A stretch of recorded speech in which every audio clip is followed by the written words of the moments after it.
All right, you guys. So when you give your life to God, God will require you to change.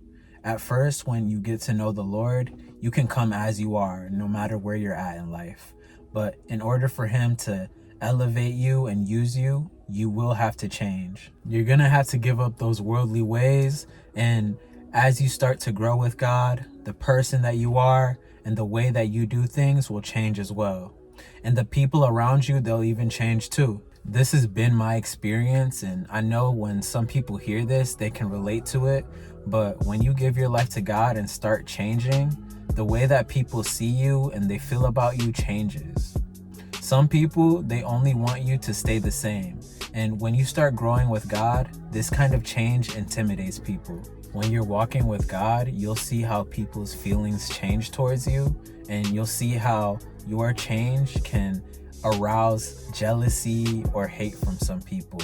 Some people, they might just separate from you because their circumstances don't align with yours in life, and this will show you that not everybody is meant to go with you.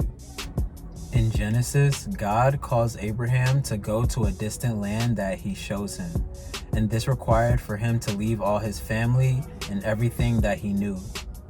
On this journey, Abraham, he brought his nephew Lot with him, and although God never specified for him to do it, He allowed it, and both of them were blessed for a time. Abraham and Lot, they both had a lot of livestock and they were very wealthy.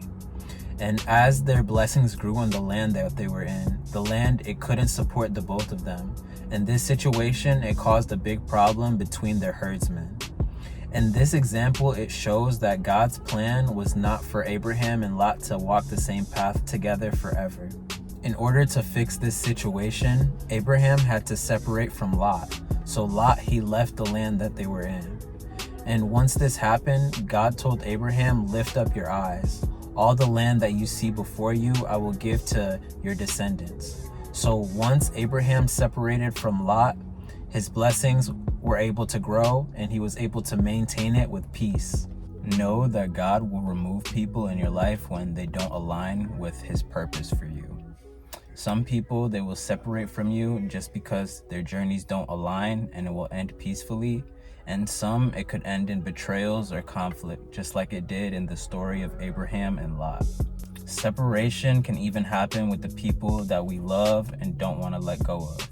But God's separation is never punishment. When God asks you to separate from people, it is always for a good reason, because God is always looking out for your highest good.